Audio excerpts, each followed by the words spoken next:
Video दोनों on कर लीजिए और रिकॉर्डिंग भी हो रही है।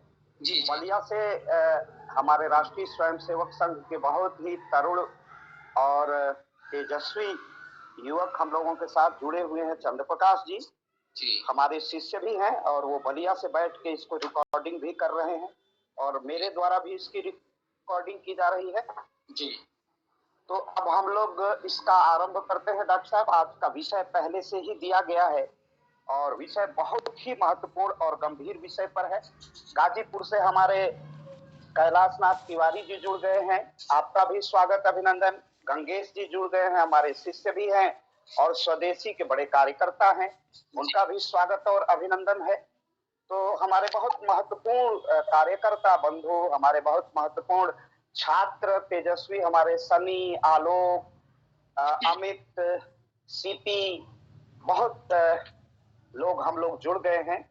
तो आज पहले जैसा कि सूचना दी जा चुकी है, यह कड़ी आज भी नहीं टूटी है और यह ईश्वर का आशीर्वाद है कि स्वावलंबी भारत अभियान और हमारी अर्थव्यवस्था विषय पर आज युवा अर्थशास्त्री इलाहाबाद विश्वविद्यालय में अर्थशास्त्र के सहायक आचार्य assistant professor doctor Harshmani Singh ji का आज उद्बोधन होगा। एक युवा अर्थशास्त्री है और अर्थशास्त्री केवल कहने के लिए नहीं है, वो कागजों के अर्थशास्त्री नहीं है, अर्थ पर चिंतन करते हैं, मनन करते हैं और अर्थ पर चिंतन और मनन वही कर सकता है जो जिसकी चेतना निरंतर संवेदनशील हो और संवेदना से जो चेतना का निर्माण करता है। ऐसे हमारे हर्षमणि सिंह आज के पाठ्य के लिए हम लोगों के बीच उपस्थित हैं और इसी के साथ लोकपहल का एक संक्षिप्त स्वरूप आपके सामने प्रस्तुत करना चाहूंगा। लोकपहल वस्तुतः योगी आदित्यनाथ जी के नीतियों के प्रचार प्रसार करने के लिए राष्ट्रीय स्वयंसेवक संघ के स्वयंसेवकों का एक सदप्रयास है। सामाजिक जीवन में एक हस्तक्षेप है कि इस राष्ट्र को किस प्रकार दिशा मिले, यह राष्ट्र किस प्रकार विकसित हो सके, देश में किस प्रकार का सांस्कृतिक पुनर्जागरण हो सके और देश यह भारत किस प्रकार विश्व गुरु के पद पर पुनः प्रतिष्ठित हो सके। इस प्रयास का नाम है लोकपहल। लोकपहल के हमारे संयोजक माननीय डॉक्टर वीके सिंह जी इलाहाबाद विश्वविद्यालय से हैं और इसके 3 महत्वपूर्ण स्तंभ हैं। डॉक्टर आलोक चौहान मेरठ के इंस्टीट्यूट ऑफ टेक्नोलॉजी के डायरेक्टर हैं। बीएचयू से वरिष्ठ वैज्ञानिक प्रोफेसर संतोष कुमार सिंह। वीर बहादुर सिंह पूर्वांचल विश्वविद्यालय से प्रोफेसर अविनाश पार्थीरकर इसके अनन्य सहयोगियों में है, इसके स्तंभों में है और लोकपहल का काम निस्वार्थ भाव से उत्तर प्रदेश के यशस्वी मुख्यमंत्री पूज्य योगी आदित्यनाथ जी की नीतियों का प्रचार करना, प्रसार करना और उसे जन जन में प्रसारित करना ही इसका मुख्य उद्देश्य है और जनता की जो समस्याएं हैं उसे सत्ता प्रतिष्ठान की ओर, सत्ता की तरफ ले जाना, शासन से उसे अवगत करा देना, यह लोकपहल का महत्वपूर्ण उद्देश्य है।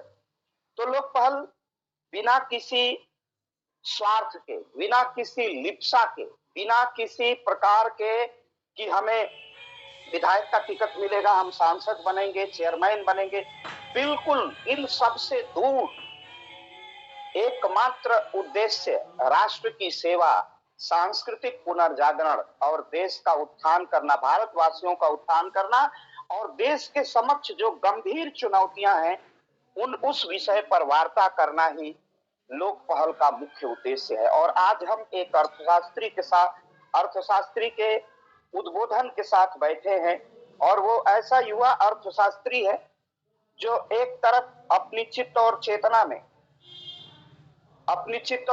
में एक तरफ भारत की अर्थव्यवस्था का अध्ययन अध्यापन करता है तो दूसरी तरफ लेखन कार्य भी करता है, साहित्य का भी सृजन करता है। डॉक्टर हर्षमणि सिंह की प्रसिद्ध पुस्तकें हैं उद्यमान भारतीय अर्थव्यवस्था का विकास, एवं आयोजन, हम भारत के लोग, हमारा लोक व्यवहार, हमारी अर्थव्यवस्था, और एक बड़ा क्लिष्ट उपन्यास है। मैं समझता हूं कि उपन्यास की शैली में एक नवीन ढंग का उपन्यास है, और इस उपन्यास का नाम है रात के जूड़े में पलाश के फूल।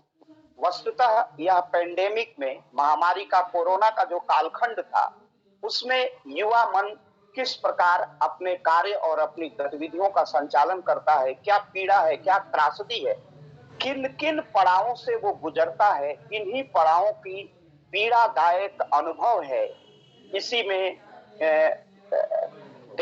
किस प्रकार जिजीविषा शक्ति के साथ, जीवन की इच्छा शक्ति के साथ वो आगे बढ़ सकता है, और किस प्रकार वह अपनी गतिविधियों का संचालन कर सकता है, इसका जीवंत स्वरूप है रात के जूड़े में पलाश के फूल। इसी प्रकार एक काव्य संग्रह भी है, कुछ काम नहीं बस इश्क किया। इसमें हिंदी और उर्दू मिश्रित शब्दों का प्रयोग है, लेकिन यह विशुद्ध रूप से देवनागरी में लिखा गया है। आपकी लिपि है देवनागरी लिपि, और देवनागरी लिपि में एक प्रयोग है। यह काव्य तो है ही है, और काव्य की संवेदना और सौष्ठव भी है, एक प्रयोग भी है। और आज हम लोग चर्चा करेंगे स्वावलंबी भारत अभियान और हमारी अर्थव्यवस्था। भारत की अर्थव्यवस्था, एक अर्थव्यवस्था की दृष्टि से भारत संपन्न राष्ट्र रहा है। भारत आर्थिक रूप से स्वावलंबी देश भी रहा है, राष्ट्र रहा है। 200 वर्षों में इसने औपनिवेशिक कालखंड में, 200 वर्षों में गुलामी के कालखंड में, जब अंग्रेजों का शासन था, औपनिवेशिक शासन था, तो 45 ट्रिलियन डॉलर, 45 ट्रिलियन डॉलर अंग्रेज भारत के अर्थ को लूट करके ब्रिटेन, यूनाइटेड किंगडम ले गए थे। और पहली शताब्दी से लेकर के और 15वीं शताब्दी तक विश्व के उत्पादन में भारत का योगदान 32% हुआ करता था। कल्पना करिए, इतना विश्व की उत्पादकता किसी भी राज्य के पास नहीं थी, वो थी केवल और केवल भारत राज्य के पास। और हमारे पास 32% हमारा अवदान था। लेकिन आज एक चिंता का विषय है कि हमारा रोजगार, हम अपने रोजगार दर को 7%, हमारे रोजगार का जो दर है, हमारी बेरोजगारी का जो दर है, वह है 7%। तो ये एक गंभीर समस्या है कि हमारे यहाँ रोजगारी का दर, बेरोजगारी है, और इस दर को 0% पर लाना किसी भी प्रकार की देश की अर्थव्यवस्था का, उस अर्थव्यवस्था का मूल मंतव्य होता है। हमारे यहाँ बेरोजगारी दर है, रोजगार में की दर में जो वृद्धि है वो 7% की है, और जो पढ़े लिखे, अत्यधिक पढ़े लिखे नौजवान हैं, जो स्नातक और उससे ऊंची शिक्षा प्राप्त करके जो बेरोजगार हैं, उसका दर और जो प्रतिशत है वह 19% है। और विगत 75 वर्षों में हम लोग आजादी का अमृत महोत्सव मना रहे हैं, अमृत वर्ष में है। भारत की अर्थव्यवस्था में जो जीडीपी है, और इसमें अर्थशास्त्र के विद्यार्थी भी जुड़े हुए हैं, हमारी जीडीपी निसंदेह रूप से संतुलित है। हम कह सकते हैं कि सकल घरेलू उत्पाद की जो स्थिति है हमारे भारत में संतुलित है, बहुत बिगड़ी नहीं है। हम अधिकतम घाटे में नहीं, सकल घरेलू उत्पाद का मात्र 6.5 से 7% का घाटा है हमारा। 75 वर्षों में रोजगार की स्थिति ठीक नहीं है। इस जीडीपी के विपरीत यह एक आंकड़ा जाता है कि हमारी रोजगार सृजन की क्षमता कम है, हम उस मात्रा में रोजगार नहीं दे सकते हैं। और देश की संपन्नता का स्तर तभी आंका जा सकता है जब वहां रोजगार सृजन के लिए सरकारी प्रयत्नों के साथ साथ हम आर्थिक जो संगठन है, सामाजिक संगठन है, और जो शैक्षणिक संगठन है, जो शैक्षिक गतिविधियां हैं, इन संगठन जब अपनी सकारात्मक भूमिका निभाएंगे, तब एक नए रोजगार का सृजन भारत में होगा। तो हमें अपनी सकारात्मक ऊर्जा लगाना है।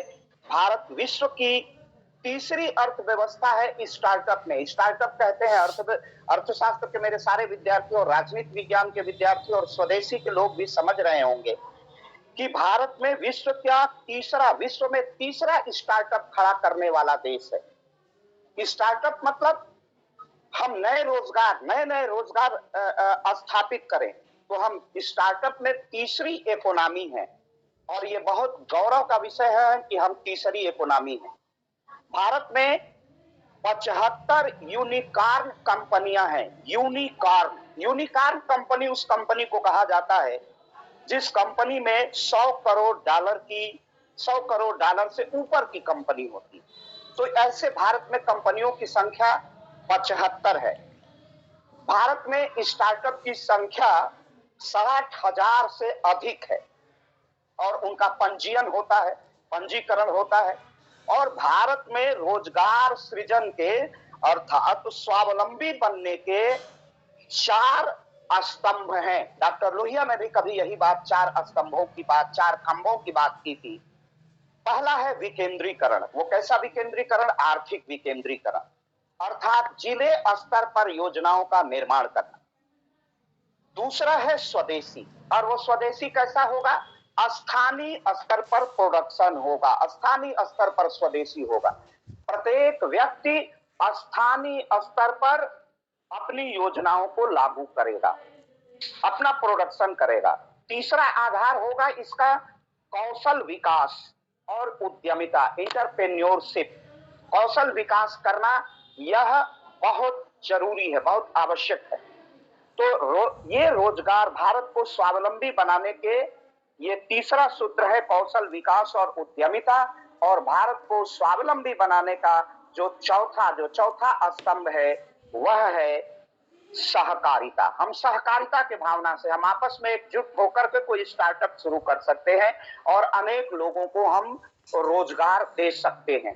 तो ये हमारी रोजगार स्वावलंबी बनने का मार्ग है। रोजगार सृजन भी 3 स्तरों पर होगा।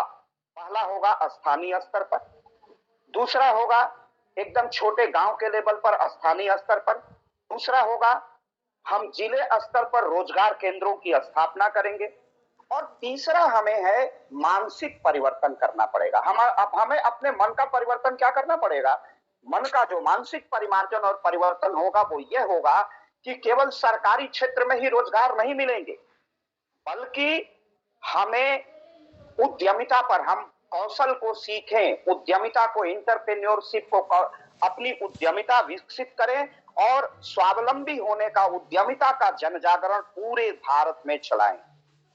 तो भारत की आर्थिक, सामाजिक और शैक्षणिक जो संस्थाएं हैं वह भारत को स्वावलंबी बनाने में अपनी सकारात्मक भूमिका का निर्वाह कर सकते हैं।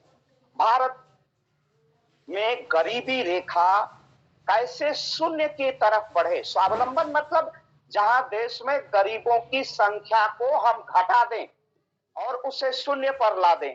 तो भारत में शून्य गरीबी रेखा कैसे आएगी, इसी का नाम है स्वावलंबन। और स्वावलंबन के लिए गरीबी रेखा के शून्य स्तर को प्राप्त करना और उसके लिए हमें रोजगार का सृजन करना पड़ेगा और रोजगार सृजन करने से ही भारत की आर्थिकता संपन्न होगी, भारत में आर्थिक संपन्नता के मार्ग प्रशस्त होंगे।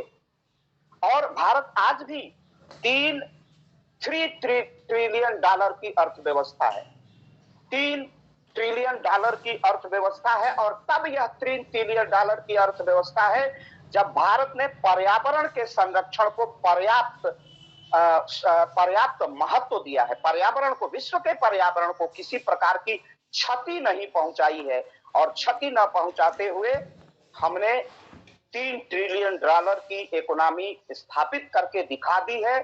5 ट्रिलियन डॉलर अब हम हो चुके हैं, बढ़ चुके हैं।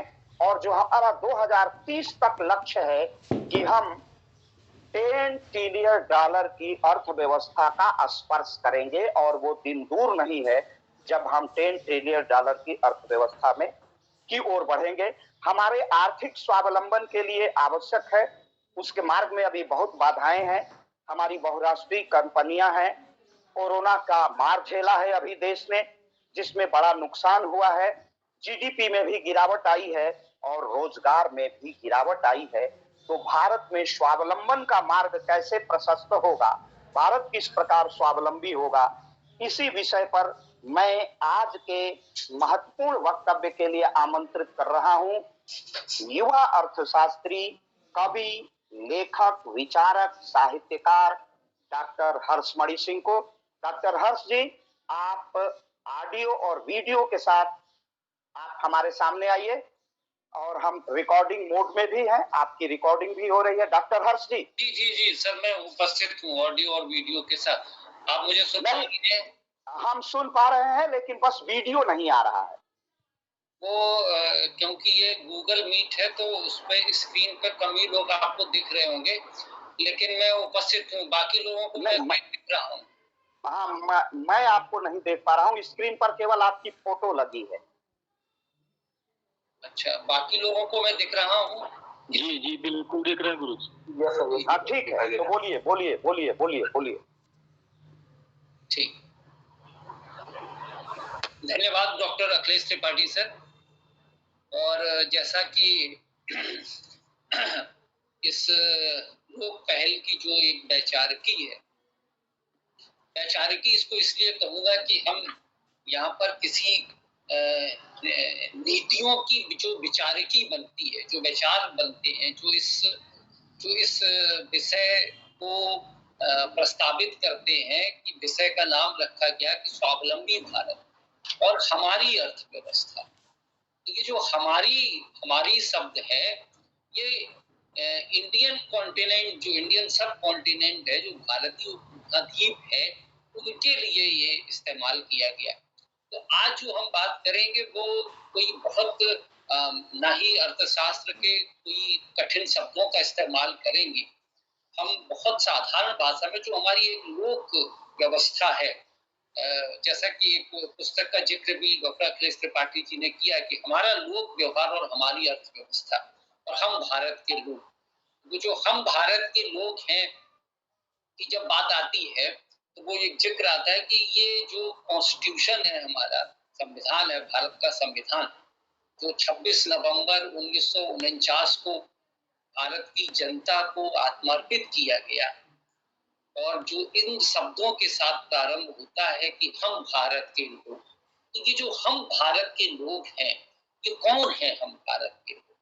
ये हम भारत के लोग, भारत में रहने वाले लोग, उनका प्रकृति के साथ एक तादात्म्य और उस पर्यावरण में रहने वाली व्यवस्थाएं, वह संस्कृति, भाषा, इवन आवागमन के जो साधन है, जो ये आकाश है, जो ये धरती है, जो हमें अन्न देती है, जो ये नदियां हैं जिनके किनारे सभ्यताएं फलती हैं, फूलती हैं, जन्म लेती हैं, जमावाड़ा उनके आसपास इर्द गिर्द लगता है। इस महाद्वीप के लोग अपने किसी भी शुभ कार्य में, अपने किसी भी उल्लास के मौके पर इन सभी पर्यावरण को आत्मोत्सर्ग करते हैं। ये सब वो भारत के लोग हैं। समय के साथ आप अगर देखें तो इसमें हमारे राष्ट्रीय राजमार्ग भी इसी की एक कड़ी है, इसी का एक भाग है। हमारी अंतरिक्ष की यात्रा, हमारा चांद पर पहुंचना, ये भी हमारी उपलब्धियां हैं। हम ये सब भारत के लोग हैं, जो इस भारत को एक संकल्पना देते हैं, जो इसे राष्ट्र का एक आकार देते हैं, और हम उस प्रस्थान बिंदु पर आगे बढ़ते हैं। मुझे आपको याद होगा, हम सभी ने कभी न कभी उन पंक्तियों को सुना है कि जहां डाल डाल पर सोने की चिड़िया करती थी बसेरा, वो भारत देश है मेरा। मैं उसमें केवल एक शब्द में रद्दोबदल करना चाहता हूँ, जिसके लिए आज ये इस वैचारिकी पर हम बात कर रहे हैं। वो ये है कि जहां डाल डाल पर सोने की चिड़िया करती हो बसेरा, वो भारत देश हो मेरा, वो भारत देश हो मेरा। तो ये जो हमारी अर्थव्यवस्था का जो कंसेप्ट आता है, इसको अगर हम देखेंगे तो जब हम अर्थव्यवस्था की बात करें तो ये इसका आशय बिल्कुल भी नहीं होता कि हम केवल अर्थ की बात कर रहे हैं। इसके जो तमाम सारे आयाम हैं, जब हम बात करते हैं कि स्वनिर्मित व्यवस्था, स्वनिर्मित अर्थव्यवस्था, स्वदेशी, आत्मनिर्भर, ये सभी शब्द एक दूसरे के साथ बहुत गहरे से ताल्लुक रखते हैं। ये स्व क्या है, ये सेल्फ क्या है, ये सेल्फ को समझने के लिए आपको अर्थशास्त्री होने की अपेक्षा नहीं की जाती। ये स्व को जानने के लिए आपसे राजनीति शास्त्र की अपेक्षा नहीं की जाती। ये स्व जानने के लिए आपको समाज शास्त्री होने की आवश्यकता नहीं होती, नहीं आवश्यकता पड़ती। ये स्व जानने के लिए आपको इस महाद्वीप का नागरिक होना ही पर्याप्त है। जब हम बात ये करते हैं तो ये स्व जो निर्मित अर्थव्यवस्था है, इसमें विचार, स्व विचार क्या है, हमारी शिक्षा नीति में स्व क्या है, हमारा इतिहास क्या है और हमारा दर्शन क्या है। ये जो मैंने इतने शब्द आपके सामने गिनाए, इन सब से मिलके हमारा स्व बनेगा अगर आप केवल ये सोचें कि हम स्वदेशी के दर्शन को समझें, स्वदेशी अर्थव्यवस्था को समझें और आप ये समझें कि हम इतिहास की हमें जानकारी नहीं है, तो ये अपूर्ण होगा। हम हो सकता है कि फिर कंफ्यूजन हो जाए और कोई भी दूसरा विचार हमारे ऊपर आरोपित हो। तो ये जो मैंने आपको स्तंभ गिनाए कि जो स्वनिर्मित व्यवस्था है, उसमें हमारा विचार क्या, स्व विचार क्या है, हमारी शिक्षा स्व क्या है, हमारा स्व इतिहास क्या है और हमारा दर्शन क्या है। मैं आज के जो वक्तव्य है, मैं इसी पर आपसे बात करूंगा। साहित्य में एक कथन है कि कहानी पढ़ना अलग बात, खुद कहानी लिखना बिल्कुल दीगर बात। तो जब हम बात करते हैं कि हमारी अर्थव्यवस्था, जब हम बात करते हैं स्वदेशी अर्थव्यवस्था, तो ये उसी तरीके से है कि हमको कहानी पढ़ना नहीं है, हमको खुद कहानी लिखना है। तो ये जो हमारी जो आज की वैचारिकी है, इसको हम इन्हीं आयामों के परिप्रेक्ष्य में रखेंगे। हम उम्मीद करते हैं कि हमारे साथ जो लोग भी जुड़े हैं और वो इस बात का बिल्कुल ख्याल रखेंगे कि इन्हीं विचार, शिक्षा, इतिहास और दर्शन के इर्द गिर्द आज का जो गंतव्य वक्तव्य होगा वो उसी के आसपास होगा। मैं बिल्कुल अलग अलग करके नहीं, मैं एक साथ इन चीजों को आपके सामने प्रस्तुत करने का प्रयास करूंगा। और मैं ये भी आप इसके बाद आपका अगर कोई भी जिज्ञासा होगी, कोई प्रश्न होगा, तो मैं उसको भी लेने का प्रयास करूंगा। हम अपने परिवेश की बात करते हैं। हम परिवेश को देखें तो हमारा परिवेश कैसा है? हमारा परिवेश है जिसमें मानव है और प्रकृति है, और मानव और प्रकृति के संबंध स्थिर नहीं है। आप देखते हैं कि आदिम समाज में आखेटक जीवन है, लोग शिकार करते हैं और जब शिकार करने के बाद अचानक से विकास के अनुक्रम में पशु और पक्षियों की बलि को निषेध कर दिया जाता है। आप अगर देखें कि जब हम इंडस वैली सिविलाइजेशन से चलते हैं तो दो संस्कृतियां आपको मिलती है, ग्रामीण संस्कृति मिलती है और एक नगरीय संस्कृति मिलती है। तो जब हम ग्रामीण संस्कृति पे बात करते हैं तो जहां पर उत्पादन अतिरेक में नहीं है, जब उत्पादन अतिरेक में नहीं है और नगरीय संस्कृति की आवश्यकता नहीं है, लोग कम है, लोग थोड़े से हैं, जब भूख लगी शिकार किया, जब भूख लगी फल तोड़ लिया। ऐसा कोई समय नहीं आया कि जब पेड़ पर रोटी लगी और आपने तोड़ के खा ली। लेकिन जब धीमे धीमे विकास के अनुक्रम में संख्या बढ़ती है, जब संख्या बढ़ती है तो अतिरिक्त उत्पादन की आवश्यकता पड़ती है। आप देखते हैं कि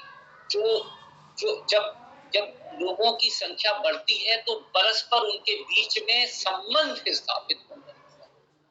ये संबंध अर्थशास्त्र में है, समाज शास्त्र में ये संबंध है, सामाजिक संबंध है, और राजनीतिक व्यवस्था में यह जनता और नेतृत्व के बीच के संबंध होता है। तो जैसे ही जनसंख्या बढ़ती है संबंधों में बदलाव आने लगता है। जब संबंधों में बदलाव आने लगता है तो अगर हम इसे अर्थशास्त्र की भाषा में ले जाएंगे तो इन दोनों के बीच में वस्तुओं का लेन देन होने लगता है।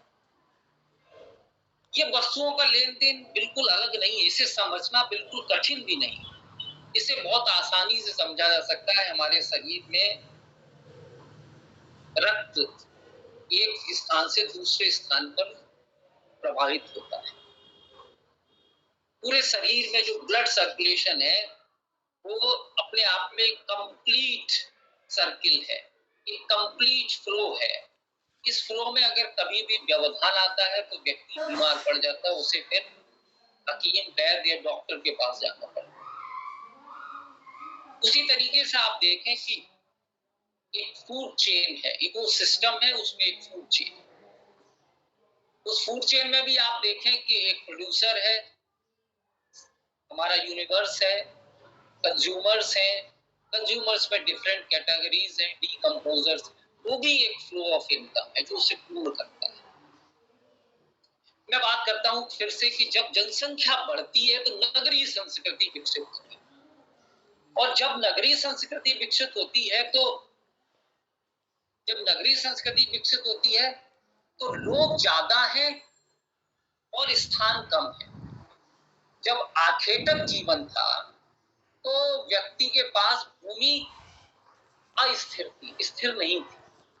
वो कहीं पे भी दौड़ के जाकर रह के जहां गया वहां रहा, फिर वहां से उसके दूसरे स्थान पर चला गया, फिर तीसरे स्थान पर चला गया।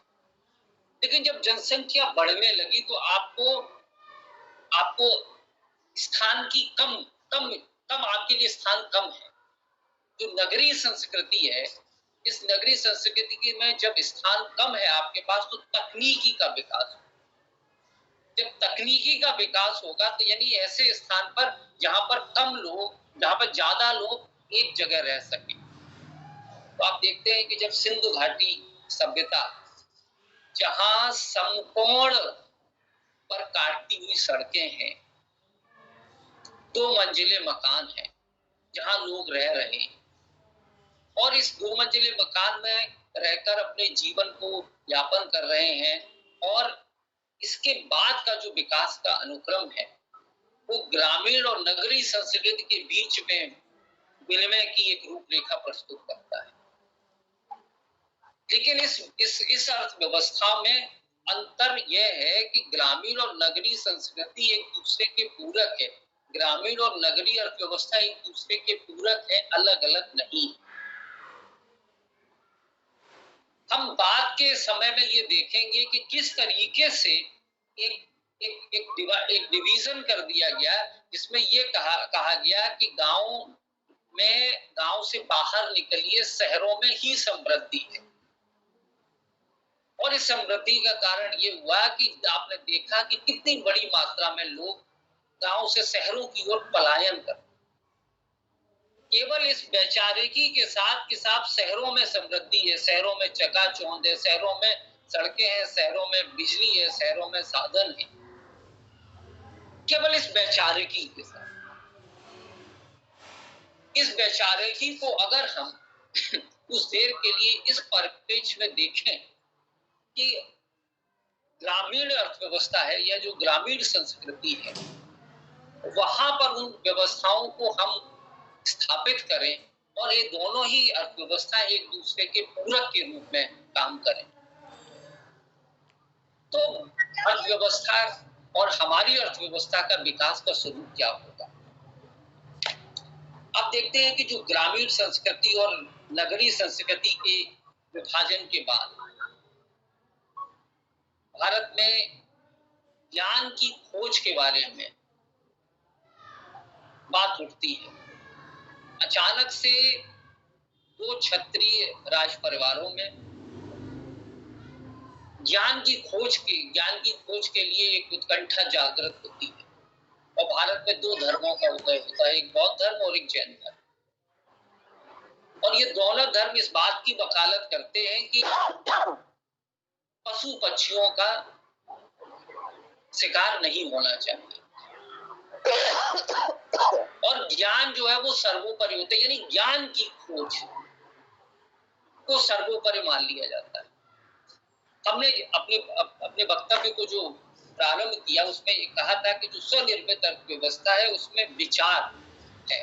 तो जो विचार है वो ये है कि हमारे यहाँ ज्ञान की खोज सर्वोत्तर है। हमारे यहाँ ज्ञान की जो शुरुआत हुई वो श्रुतियों से हुई। भारत की जो परंपराएं उसमें श्रुतियां प्रमुख है, यानी ज्ञान को लिखा नहीं गया, वेद पहले लिखे नहीं गए, ये सब सुन के एक पीढ़ी से दूसरी पीढ़ी में हस्तांतरित और ज्ञान के क्रम इसी अनुक्रम में आगे बढ़ता रहा। बाद में आप देखें कि अब गुप्त काल को, जिसको हम लोग स्वर्ण काल भी कहते हैं, तो आप देखते हैं कि एक खुदाई में एक सिक्का मिलता है और उस सिक्के पर एक राजा की तस्वीर है और वो राजा बीड़ा बजा रहा है और ये पता चलता है कि वो राजा गायक भी है। उस राजा का नाम समुद्र। आप कल्पना कर सकते हैं कि कोई राजा तो कहते हैं कि वो बेगार करने की इच्छा के लिए, वो जयशंकर प्रसाद जी लिखते हैं कि राजा होने की बलवती इच्छा व्यक्ति को बेगार करने के लिए विवश करती है। और एक ऐसे कालखंड में एक सिक्का मिलता है जिसमें राजा बीड़ा बजा रहा है और राजा गायक है, राजा कवि है। ये उस व्यवस्था की, उस सामाजिक व्यवस्था की एक मिसाल है जिसको कि भारत में स्वर्ण काल के नाम से, यानी उस समय व्यापार सबसे उच्च अवस्था में था और वो इसलिए अवस्था में था कि जहां राजा तब वीणा बजा रहा है जब उसका जो दरबार है वो नवरत्नों से भरा पड़ा। कालिदास, बराहमिहिर, आर्यभट्ट जैसे तमाम सारे विद्वान हैं जो उसके दरबार की शोभा बढ़ाते हैं और जिसको कहते हैं कि वो भारत की अर्थव्यवस्था, भारत की व्यवस्था, भारत के विकास का वो एक दोपहरी है जिसमें कि सबसे दैदीप्य माना गया। आप देखें कि उसी कालखंड में भी भारत में विदेशी ताकतें आ रही और उन विदेशी ताकतों में एक राजा आया कुषाण ने बौद्ध धर्म से प्रभावित हुआ, बल्कि बौद्ध धर्म में उसने बहुत सारी चीजों को जोड़ा और अंत में उसने बौद्ध धर्म स्वीकार कर लिया। इसी कालखंड में बढ़ती हुई व्यवस्थाओं में जब इस्लामिक कालखंड का नाम आता है, जिसको भारत का मध्यकाल कहा जाता है, इस मध्यकाल में जो नीतियां बनी वो राजा को केंद्र में रखकर बनाई गई, क्योंकि ये एक राजनीतिक विचारधारा से इनका आगमन हुआ। राज्य को किस तरीके से विस्तारित किया जाए, किस तरीके से इसको इंक्रोचमेंट किया जाए, किस तरीके से राज्य को हड़पा जाए, इस विचारधारा के साथ भारत में मध्यकाल का विस्तार हुआ। और आप देखें कि इस कालखंड को सबसे ज्यादा संदेह और जिसको कहते हैं कि मिसलेनियस जो है, जो मिसलेनियस विचारधाराएं हैं, उनका कालखंड इसमें देखने को मिलता है। सबसे ज्यादा संदेह इसी में है। और इस कालखंड के बाद आप देखते हैं कि जब इंग्लिश भारत में अंग्रेज आए, तो भारत में जब अंग्रेज आए तो 1757 में प्लासी के युद्ध में बहुत छोटा सा एक युद्ध लड़ा गया और उसके बाद भारत में इसका हस्तक्षेप हुआ। अंग्रेज भी व्यापार करने के लिए ही भारत में आए और फिर भारत में बाद में राजा बन गए। आप ये देखिए कि जब ब्रिटेन में इंडस्ट्रियल रेवोल्यूशन हुआ, औद्योगिक क्रांति हुई, इस औद्योगिक क्रांति ने भारत की न केवल सामाजिक व्यवस्था को बदला बल्कि भारत की अर्थव्यवस्था को बदला। भारत की सामाजिक व्यवस्था को इसलिए बदला गया ताकि भारत के पास जो संसाधन है उनका ब्रिटिशर्स ज्यादा से ज्यादा इस्तेमाल कर सके। इंडस्ट्रियल रेवोल्यूशन जब हुई तो किसी भी इंडस्ट्री में दो ही लोग काम करते हैं, एक मालिक होता है और एक नौकर होता है। एक मालिक है या दास है, आप कुछ भी कह सकते हैं। लेकिन भारत की अर्थव्यवस्था में और भारत की सामाजिक व्यवस्था, जिसके उदाहरण हमने देखे कि एक तरफ ग्रामीण संस्कृति, एक तरफ नगरीय संस्कृति है। एक तरफ बौद्ध धर्म के आने के बाद भारत में बिल्कुल ज्ञान को एकदम सर्वोच्च स्थान पर देकर भारत में जो भी विभाजन है वो श्रम का विभाजन है। भारत में कोई भी वर्ग विभाजन जाति के आधार पर नहीं है। भारत में जो भी विभाजन है वो श्रम का विभाजन है, यानी सब काम बांट दिया गया। एक उदाहरण के तौर पे आप देखें कि 1851 में एक पुस्तक है गुड्स फ्रॉम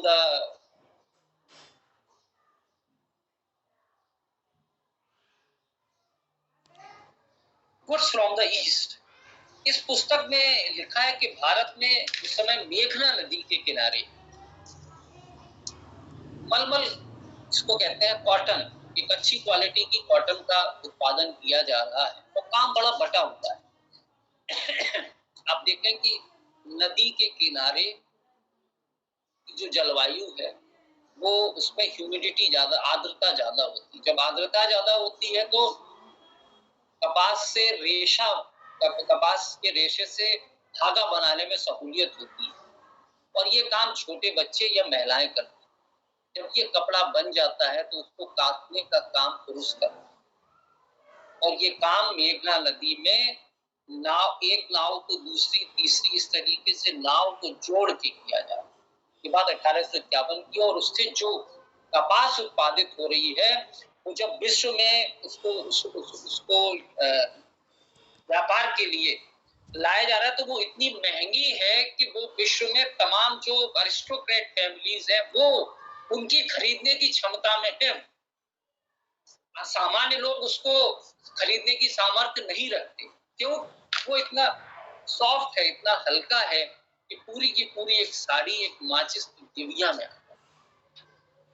मेरी बात को मैं इससे जोड़ने का बिल्कुल प्रयास कर रहा हूं कि किस तरीके से जब बौद्ध धर्म आया तो बौद्ध धर्म ने श्रम के विभाजन को और प्राथमिकता दी, और उसके बाद आप देखें कि जो श्रम का विभाजन है जिसमें जातिगत लोगों के बीच में कुछ अपने निजी लाभ के लिए उन्होंने जातिगत व्यवस्था को उभार दिया, लेकिन वास्तव में श्रम का विभाजन। और आप ये देखें कि बौद्ध धर्म इसकी मिसाल है कि बौद्ध धर्म का जो प्रतिपादन किया वो क्षत्रियों ने, तो ये एक किस्म का, यानी भारत की अर्थव्यवस्था में उसमें ज्ञान की खोज को प्रमुखता दी गई, न कि किसी वर्ग विशेष को प्रमुखता दी गई। ये हमारा दर्शन है, ये हमारा विचार है। हम ज्ञान की खोज में श्रुतियों से प्रारंभ करते हैं और अपनी संस्कृति की पूर्णता को ज्ञान की खोज पर ही समाप्त करते हैं। अब जब अंग्रेज आए तो उन्होंने सामाजिक व्यवस्था पर प्रहार करना शुरू किया और मेघना नदी के किनारे जो लोग कपास के उत्पादन कर रहे थे उनके ऊपर जब औद्योगिक क्रांति हो गई तो अचानक से सारे जो देश थे, सारे देश की जो अर्थव्यवस्थाएं थी, क्योंकि वो ब्रिटेन की कॉलोनी हो गई थी तो सब अर्थव्यवस्थाएं एक दूसरे से जुड़ गई। जब सारी अर्थव्यवस्थाएं एक दूसरे से जुड़ गई तो अचानक से माल की मांग बढ़ने लगी। जब माल की मांग बढ़ने लगी तो हाथ से बना कपड़ा मशीन के बने कपड़े की तुलना में पिछड़ने लगा। तो उन्होंने कहा कि इस कपड़े को हाथ से बना के मशीन से बनाएंगे।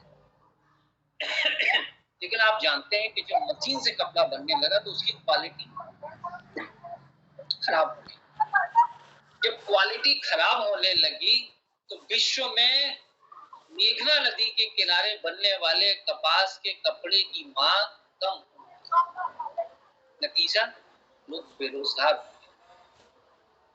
गए। लोगों के लिए अब जीवन यापन करना मुश्किल हो गया और उन लोगों ने खेती को छोड़ना मुनासिब समझा, और जब खेती को छोड़ दिया तो उन्हें श्रमिक बनने के लिए विवश होना पड़ा।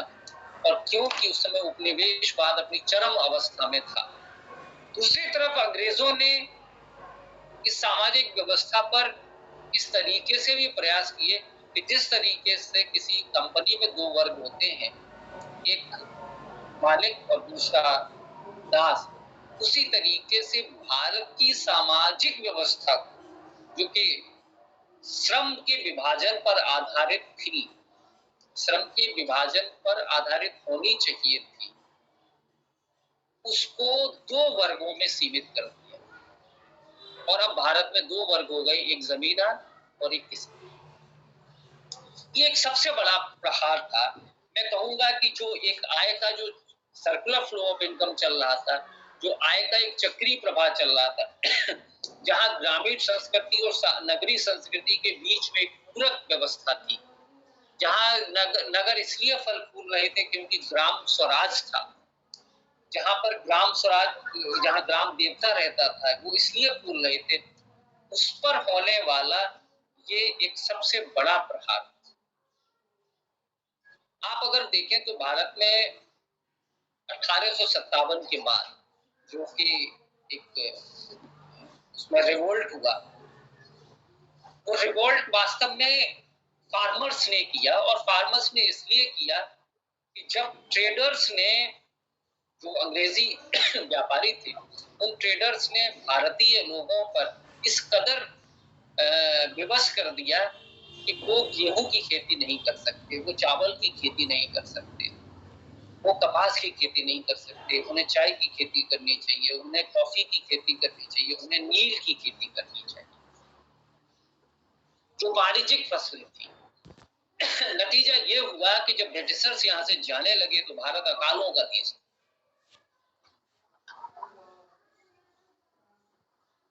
2 से 3 लाख लोग अकाल में भूखों मरने लगे।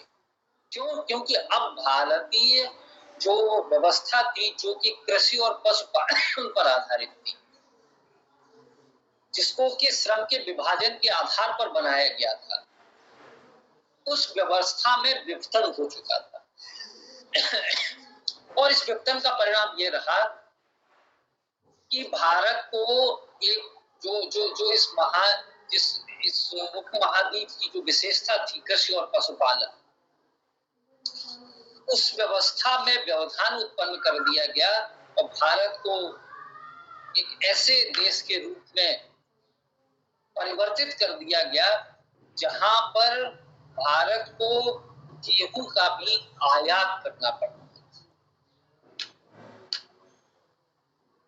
अमेरिका ने PL 480 के तहत भारत को तय किया कि हम आपको गेहूं का निर्यात करेंगे, लेकिन आपको हमारे किसी भी डिप्लोमेटिक पॉइंट पर, किसी भी राजनीतिक मुद्दे पर मौन समर्थन करना होगा। भारत के सामने मजबूरी यह थी कि भारत में रहने वाले लोगों की 4 रोटी में से 3 रोटी अमेरिका से आ रही थी, केवल हमारे पास 1 रोटी को उत्पादन करने के लिए अन्न था। भारत के पास कोई विकल्प नहीं था कि वह उनकी अमेरिका की जो डिप्लोमेसी है, जो फॉरेन डिप्लोमेसी, उसका मौन समर्थन करे। खैर, भारत में आजादी आई, हरित क्रांति का युग आया, इंदिरा गांधी, मोरारजी देसाई, उन सबके सख्त प्रयास से भारत ने खाद्यान्न में आत्मनिर्भरता प्राप्त की। एक नया दौर शुरू हुआ, बैंकों का राष्ट्रीयकरण हुआ, भारत ने उपलब्धियां दर्ज की। लेकिन भारत में अब जो उपलब्धियां दर्ज हो रही थी 1980 के दशक तक, उसमें अगर आप देखें तो अगर भारत का जो हिंदू वृद्धि दर है, वहां से आप निकल आए। इन सबका परिणाम यह रहा कि भारत हिंदू वृद्धि दर से निकल गया।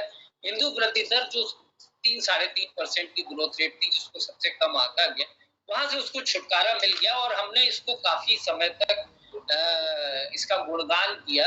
और ये निसंदेह भारत की स्वतंत्रता के बाद, एक लंबे कालखंड के बाद, मैं कहूंगा ये एक बड़ी उपलब्धि थी कि भारत ने double new Hindu growth rate प्राप्त की, जो कि हिंदू ग्रोथ रेट का डबल था।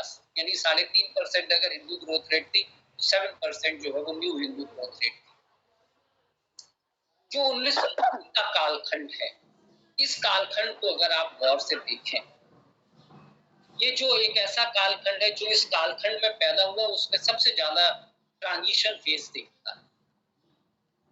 भारत में संचार क्रांति की शुरुआत आप इसको कह सकते हैं, भारत में टेलीविजन के विस्तार का ये युग कह सकते हैं, आप इसे रामायण और महाभारत का काल भी कह सकते हैं, जहां इन बड़े पुस्तकों का टेलीविजन पर प्रसारण संभव हुआ। आप इसे उस कालखंड से भी जोड़ के देख सकते हैं।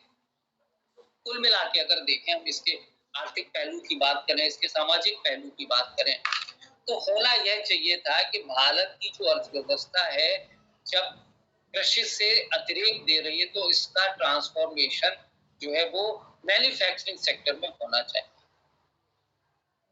विनिर्माण क्षेत्र। लेकिन आप ये देखते हैं कि विनिर्माण क्षेत्र में बहुत सारे ऑब्स्टिकल्स थे भारत में उस समय। सबसे बड़ा ऑब्स्टिकल, जैसा कि मैंने कहा कि मैं वैचारिकी पर बात करूंगा, आप देखिए कि उस कालखंड में अगर कोई व्यक्ति न प्रवर्तन करना चाह रहा है, इसलिए मैं कहता हूं कि इतिहास का कालखंड सबसे जरूरी है। अगर आप समझना चाहते हैं कि इस उपमहाद्वीप के परिवेश को, तो आपको इतिहास के लेखन पर भी ध्यान देना पड़ेगा। इतिहास कैसे लिखा जाता है? कोई कहते हैं कि poets are unacknowledged legislator of the world। आपको ध्यान देना चाहिए कि उस समय का साहित्य कैसे लिखा जा रहा, कौन लोग उस साहित्य को लिख रहे हैं। आप देखते हैं कि 1921 में प्रेमचंद ने एक कहानी लिखी, कफन। उस कफन में प्रेमचंद ने भारत के किसानों की जिस दुर्व्यवस्था का वर्णन किया है, वो दुर्व्यवस्था भारत के किसानों की इतिहास, भारत के किसानों का न केवल इतिहास है, बल्कि भारत के किसानों का वर्तमान, कि किसान ऋणग्रस्तता में है और किसान को अपनी फसल का वाजिब दाम नहीं मिलता। ये दो सबसे बड़ी समस्याएं हैं, जिसका कि जिक्र प्रेमचंद ने अपनी पुस्तक कफन में किया है। वो न केवल एक इतिहासकार के नाते, न ही अर्थशास्त्री होने के नाते, न ही समाजशास्त्री होने के नाते, बल्कि एक साहित्यिक अवदान के नाते उन्होंने इस बात को लिखा। और ये बात 2021 में भी उतनी ही सटीक साबित होती है जितना कि 1921 में साबित होती है। इसीलिए भारत में कृषि सुधारों की बात उठती है, और जिन कृषि सुधारों की बात भारत में उठती है, उनको इस वजह से खारिज कर दिया जाता है कि उसके पीछे न केवल अर्थशास्त्र है, कोई अर्थशास्त्र नहीं, बल्कि एक राजनीतिक एजेंडा। पार्लियामेंट की प्रोसीडिंग्स बताती हैं कि जिन 3 बड़े एग्रीकल्चर सुधारों को भारत में लाने का प्रयास किया जा रहा था, उनको रिजेक्ट करने के लिए पार्लियामेंट प्रोसीडिंग्स में आज भी कोई नोट ऑफ डिसेंट नहीं है। लेकिन फिर भी भारत की मजबूत सरकारों को, भारत की बड़ी जनसंख्या जो किसान है, उसको, उसके हित को नजरअंदाज करते हुए उन तीनों बिल को भारत सरकार के द्वारा वापस लिया गया। इस वैचारिकी पर बात करने के लिए वो कहते हैं कि poets are unacknowledged legislators of the world। इतिहास लेखन सबसे महत्वपूर्ण, हमें इतिहास को समझना चाहिए, हम तभी इस अर्थव्यवस्था, इस कालखंड को समझ सकते हैं। तो मैं बात कर रहा था कि अगर भारत एक सही धरने पर चल रहा था, भारत में हरित क्रांति हो चुकी थी, भारत में बैंकों का राष्ट्रीयकरण हो चुका था, हम सूचना क्रांति के दौर में आ गए थे, तो अब यहाँ से विनिर्माण क्षेत्र की ओर आगे बढ़ना चाहिए। लेकिन आप देखें कि उस समय के जो भी परिवेश है, उस परिवेश में एक उदाहरण के तौर पे हम लिखें कि उस परिवेश में अगर हम देखें तो 1974 एक फिल्म आई रोटी कपड़ा और मकान, 1978 एक फिल्म आई त्रिशूल, और 1979 एक फिल्म आई काला पत्थर। ये फिल्में इस बात पर, इनका जो मोटिव है, ये फिल्में इस बात को प्रदर्शित कर रही हैं कि अगर कोई व्यक्ति पूंजीपति है या नवप्रवर्तक है तो वो श्रमिकों के शोषण पर आधारित है। इस विचारधारा को ज्यादा तरजीह दिया गया, बल्कि इस विचारधारा को नजरअंदाज किया गया कि कोई नवप्रवर्तक अगर किसी नई तकनीकी को लाता है तो वो कितना जोखिम उठाता है। हो सकता है कि उसके द्वारा उत्पादित सामान सफल ना हो पाए, हो सकता है कि वह उसकी तकनीकी लोगों को पसंद ना आए, हो सकता है कि वह तकनीकी या तो पुरानी हो चुकी है या हो सकता है कि उस तकनीकी का समय अभी भी नहीं आया, वो आने वाले समय में आए, ऐसा कोई भी हो सकता है। तो कोई नवप्रवर्तक कितना जोखिम उठाता है और तब जाके उस तकनीकी को इम्प्लांट करता है। तो इस तरीके से आप देखें कि भारत में जो भी नवप्रवर्तक थे उनको इस विचारकी के साथ डिस्करेज किया गया कि यह श्रमिकों के शोषण पर आधारित है। अगर आप भारत की कोल माइंस हैं, जो कोयला खदानें थी, उनके राष्ट्रीयकरण और उनके राष्ट्रीयकरण से पहले का इतिहास दौर देखें तो आपको ये बात बिल्कुल स्पष्ट हो जाएगी। और 1979 में प्रदर्शित फिल्म काला पत्थर बिल्कुल इस बात का जीवंत उदाहरण है। और इसी कारण आप देखें कि भारत में जो IIM स्थापित हुए, भारत में जो IIT स्थापित हुए, I definitely acknowledge the contribution of our beloved Prime Minister Pandit Jawaharlal Nehru that कि कितना विजनरी थे। और आप देखें कि इतने सालों के बाद भी उन संस्थानों ने भारत को आज भी केवल परंपरागत उद्योगपतियों के ही हवाले किया हुआ है। कोई नव प्रवर्तक हम आज भी उन संस्थानों से निकल के नहीं ला पा रहे हैं। वो नव प्रवर्तक या तो दूसरे देशों में पलायन करके अपना काम आगे बढ़ा रहे हैं या उन्होंने इसको नियति मान लिया है, उन्होंने अपने इस प्रयास को कतई आगे नहीं बढ़ाया। तो मुझे लगता है कि जो विनिर्माण क्षेत्र को जो एक गति मिलनी थी वो इस वैचारिकी से जिसको दबाया गया कि अगर कोई नवप्रवर्तक है तो वह केवल शोषण के आधार पर, और वो कहते हैं ना एंटी वेल्थ इनकम्बेंसी फैक्टर, कहते हैं वेल्थ इनकम्बेंसी फैक्टर्स, उसको काम किया गया। और इस तरीके से जो रेले बैटन भारत में 80 के दशक के बाद मैन्युफैक्चरिंग सेक्टर को हासिल होनी चाहिए थी, वो रिले बैटन सेवा क्षेत्र को हासिल हो। और आप ये देखें कि भारत में फिर इसके बाद डबल डिजिट ग्रोथ रेट का दौर आता है। यानी जो growth rate, Hindu growth rate से भारत की अर्थव्यवस्था स्ट्रगल कर रही थी, उस हिंदू ग्रोथ रेट में जो 3 से 3.5% की ग्रोथ रेट थी, इस ग्रोथ रेट को अब 10% के आसपास आंका जाने लगा। लेकिन ये ग्रोथ रेट का कंट्रीब्यूशन क्या है, इस ग्रोथ रेट में कृषि का योगदान कितना है, इस ग्रोथ रेट में विनिर्माण क्षेत्र का योगदान कितना है, बजाय इसके हमने इसको सेवा क्षेत्र के हवाले किया। कंट्रीब्यूशन ऑफ सर्विस सेक्टर, देखिए contribution of service sector is the engine of growth. ये कोई ऐसी अवधारणा नहीं है जिसे कि हम बिल्कुल रिजेक्ट कर दें, लेकिन हम कौन कौन सी सेवाओं का उत्पादन कर रहे हैं। हम ज्ञान आधारित अर्थव्यवस्था है, हम अगर ज्ञान आधारित सेवाएं प्रदान कर रहे हैं तो ये भारत की अपनी पूंजी है। योग की संकल्पना आज पूरी दुनिया में प्रचारित हो रही है, ये हमारा योगदान है। लेकिन अगर हम स्वदेशी अर्थव्यवस्था के कंसेप्ट में अगर हम अपनी इस विचारधारा को छोड़ रहे हैं कि हम बहुत से काम अब सेवा क्षेत्र के हवाले कर रहे हैं, जैसा कि एक कल्चर डेवलप हुआ कि अब हम ज्यादातर लोग जो है खाना फूडिंग जो है उसको हमने एग्रीगेटर के हवाले कर दिया। खाना कहीं भी बन रहा है और एग्रीगेटर आपकी थाली तक पहुंचा रहे हैं। ये भी एक सेवा क्षेत्र का भी भाग है।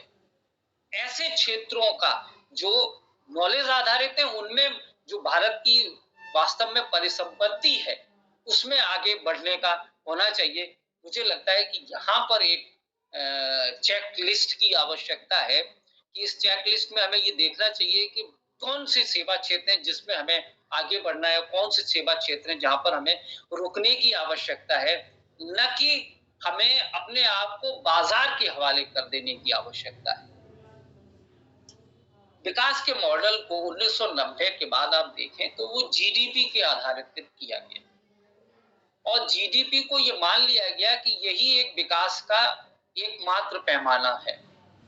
जीडीपी यानी हम उसे मात्रा के रूप में मापें और जो देश जितनी मात्रा में है उसको विकास के अगले पायदान पर रख दिया जाए, बाकी जिनको है वो पीछे पायदान पर रख दिया जाए। मुझे लगता है कि जो भारत की जो हमारा जो परिवेश है, जो एक आय के अलग चक्री प्रवाह की बात करता है, मसलन आप एक उदाहरण दीजिए, हम एक इकोनॉमिक वेरिएबल्स है जिसको कि पश्चिमी अर्थव्यवस्थाओं में आर्थिक चर के रूप में नहीं लिया जाता, लेकिन हमारी अर्थव्यवस्था में उसे आर्थिक चर के रूप में लिया जाता है। वो है ट्रस्ट, विश्वास। विश्वास की अवधारणा या लेन देन की अवधारणा, एक वस्तु से दूसरे वस्तु के लेन देन की अवधारणा, जिसमें कि कई बार पैसे का हस्तांतरण होगा या पैसे का हस्तांतरण नहीं होगा, केवल विश्वास के आधार पर लेन देन होगा। ये लेन देन की अवधारणा भारत के परिवेश की अवधारणा है, जिससे आप किसी भी कीमत पर अदा करके कमा नहीं सकते। आप जब ज्यादा से ज्यादा क्षेत्रों को मोनेटाइज करते जाते हैं तो इस बात को खोते जाते हैं कि आप दो व्यापारियों के बीच में विश्वास को कायम रख सकें। आप इस बात को खोते जाते हैं और हमारा जो परिवेश है वो वास्तव में आप देखें कि अगर अपनी उच्च अवस्था में है तो वो एक कैशलेस इकोनॉमी की ओर ले जाता है। यानी हमें कैशलेस इसलिए नहीं करना कि हमें ट्रांजैक्शंस करने में बड़े नेटवर्क की आवश्यकता पड़ रही है, लिहाजा हम इस व्यवस्था को हटा रहे हैं और हम जो है उसको ऑनलाइन कर रहे हैं। यानी हमें फिजिकल ट्रांजैक्शंस करने में परेशानियां हो रही, इसलिए हम कैशलेस इकोनॉमी की ओर बढ़ रहे हैं। नहीं, ये विकास का पश्चिमी मॉडल हो सकता है। भारत का जो मॉडल है वो ये हो सकता है कि हमें यकीन है, हमें एक व्यापारी से दूसरे बीच में इतना विश्वास है कि हम इस लेन देन को बिना कैश के भी पूरा कर सकते हैं। तो ये दो अलग अलग बातें हो गई, ये दो अलग अलग मुद्दे हो गए। एक विचार से जुड़ा हुआ है, एक अर्थव्यवस्था के विकास से जुड़ा है, जिसको पश्चिमी मॉडल कहा जाता है। अब आप देखें कि इस आपाधापी में वो कहते हैं कि किस तरीके से गांव जो है वो पिछड़ने लगे। मैं कुछ शब्दों के साथ इसको पढ़ता हूं और आगे की बात अपनी जोड़ने का प्रयास करता हूं। कि छोटा सा एक गांव था मेरा, छोटा सा एक गांव था मेरा, जिसमें लोग थे कम और खेत थे ज्यादा। लोग थे कम और खेत थे ज्यादा। लोग सरल थे, थोड़े घर थे। लोग सरल थे, थोड़े घर थे, खुश रहते थे बिला इरादा। छोटा सा एक गांव था जिसमें लोग थे कम और खेत थे ज्यादा। लोग सरल थे, थोड़े घर थे, खुश रहते थे बिला इरादा। फिर एक महाजन के सपने ने था गांव में सबको घेरा। खेतों में सीमेंट लगेगा और लगेगा बालू सरिया। फिर एक महाजन के सपने ने था गांव में सबको घेरा। खेतों में सीमेंट लगेगा और लगेगा बालू सरिया। पीपल का एक पेड़ पुराना यही सोचकर गिरा पड़ा था, कौन मुझे लोटा भर जल देगा। यही सवाल अब सबसे बड़ा था, कौन मुझे लोटा भर जल देगा। यही सवाल अब सबसे बड़ा था। नदिया में सब सूख चुका था, बहुत देर हो चुकी थी। नदिया में सब सूख चुका था, पेड़ का अक्स दिखाता कैसे। नदिया में सब सूख चुका था, पेड़ का अक्स दिखाता कैसे। नींद सभी की टूट चुकी थी, सपना आगे जाता कैसे। नींद सभी की टूट चुकी थी, सपना आगे जाता कैसे। तो आप ये देखें कि किस तरीके से एक गैप हमने कर दिया। कृषि, पशुपालन, विनिर्माण और सेवा क्षेत्र, गांव विकास की धारा से बिल्कुल हटा दिए गए। कई सारे जो जिनके वो श्रम के विभाजन कृषि अर्थव्यवस्था के बाहर थे, शिकारी, रथकार, कुम्हार, जुलाहे, कसाई, लोहार, सुनार, धुनके, गायक, महावर, वैद, ये सब पैसे कहाँ चले? इनके नाम बदल दिए गए और इनके नाम को बदल के जो हमारा स्व आय का जो प्रवाह था, नाम बदल के इस प्रवाह को तोड़ने का प्रयास कर दिया। ये सभी भी आज भी मौजूद हैं। भाई नाई अभी भी बाल बनाता है, लेकिन अब हो सकता है कि जावेद हबीब के सैलून में बाल बनते हो। हम अपने यहाँ नाई को नाई ठाकुर कहते थे और नाई को ठीक ब्राह्मण के बाद का स्थान दिया जाता था। जो ब्राह्मण काम करता है उसके बाद नाई का काम करता है, लेकिन हमने उसको कह दिया सैलून है, ये जावेद हबीब का है और ये मैडम सैलून का है।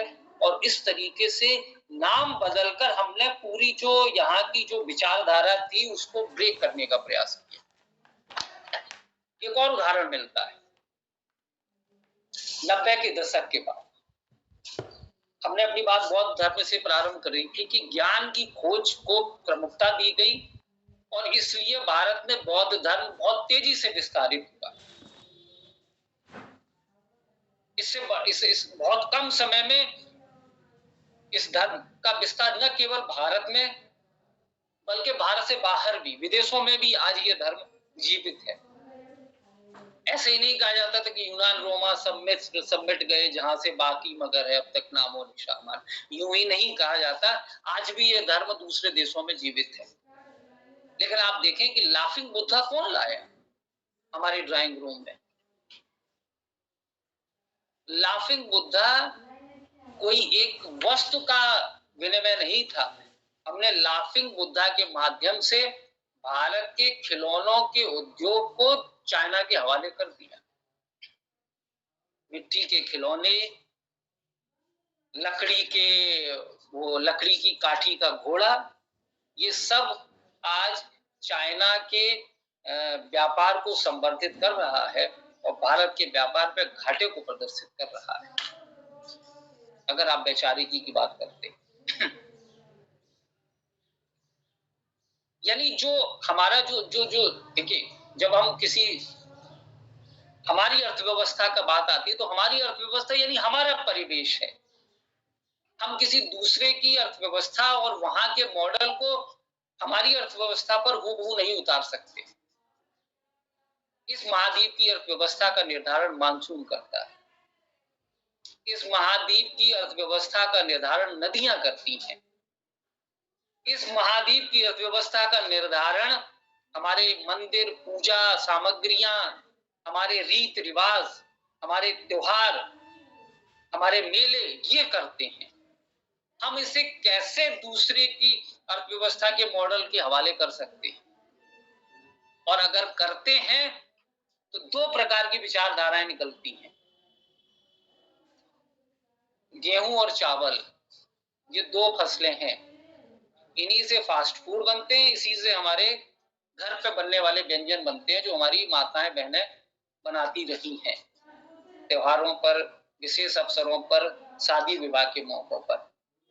ये पकवान जो देशज है ये भी गेहूं और चावल से बनते हैं। ये पकवान जो फास्ट फूड है ये भी गेहूं और चावल से बनते हैं। लेकिन आज अचानक से हमको हर चौराहे और नुक्कड़ पर मैगी बनाने की धुन सवार है और मैगी खाने की धुन सवार है, बजाय इसके कि हम गेहूं और चावल से बने अपने देशज उत्पाद को खाएं। ये क्या है? मुझे लगता है कि ये वैचारिकी है और इस वैचारिकी को हम क्योंकि हम इस परिवेश में रहते हैं, मैंने कहा ना कि हमारी जो अर्थव्यवस्था है वो किन किन चरों से बनती है, हमारा जो आय का प्रवाह है वो किन किन चरों से बनता है। सामूहिकता से बनता है। हमारे मेले में सामूहिकता जुड़ती है। ऑक्सफोर्ड यूनिवर्सिटी ने रिसर्च किया कि आपने 23 करोड़ लोगों को कैसे इनवाइट किया कुंभ के मेले में। उन्होंने कहा कोई इनविटेशन नहीं किया, किसी को कोई इनविटेशन नहीं, लोगों ने पंचांग देखा और चले आए।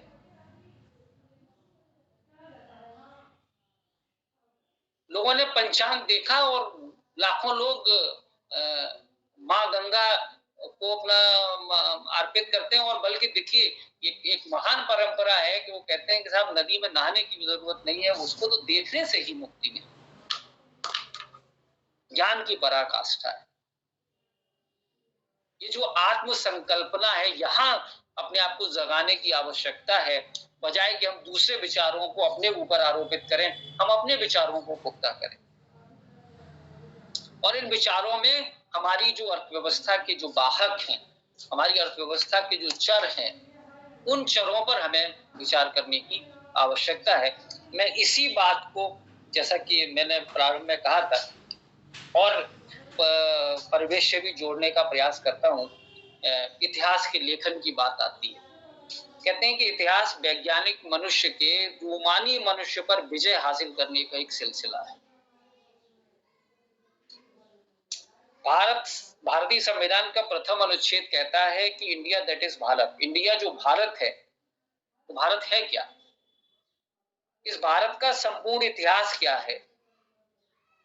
अब आप देखें कि भारत के इतिहास की जब बात आती है तो भारत में इतिहास लेखन की कोई परंपरा नहीं है।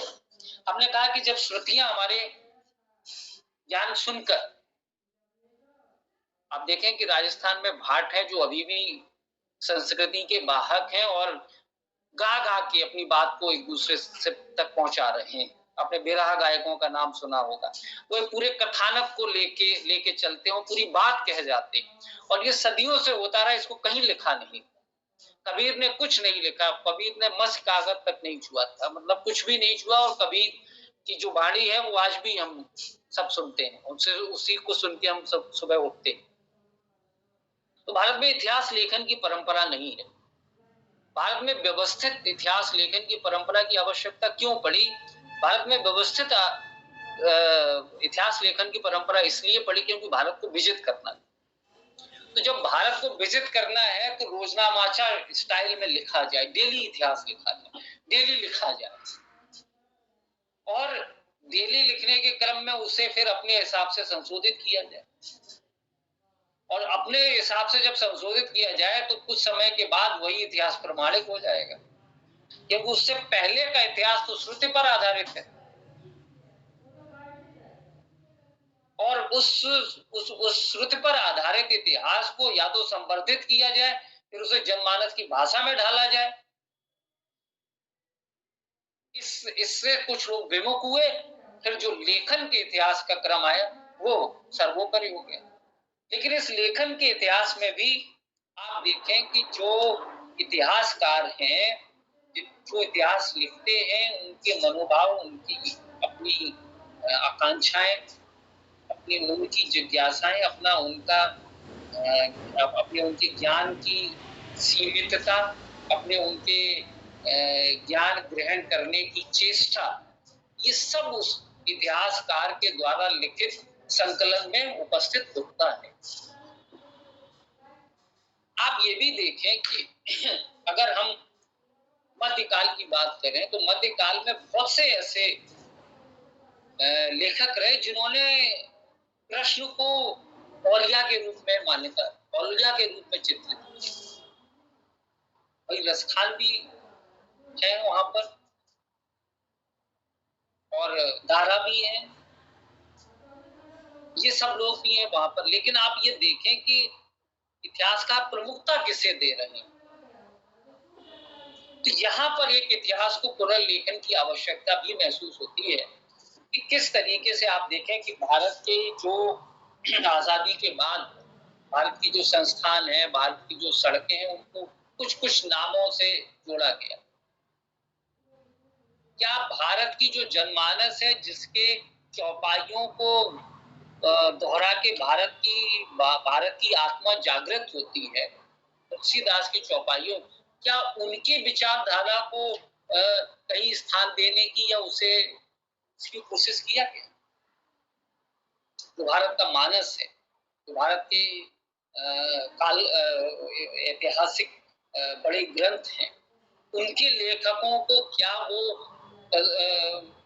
दिया गया महत्व उनके नाम से या उनके, तो ऐसे समय पे हमको थोड़ा इतिहास को पुनर्लेखन की नहीं बल्कि इतिहास को थोड़ा सहजता से और सचेतक रूप में पढ़ने की आवश्यकता है।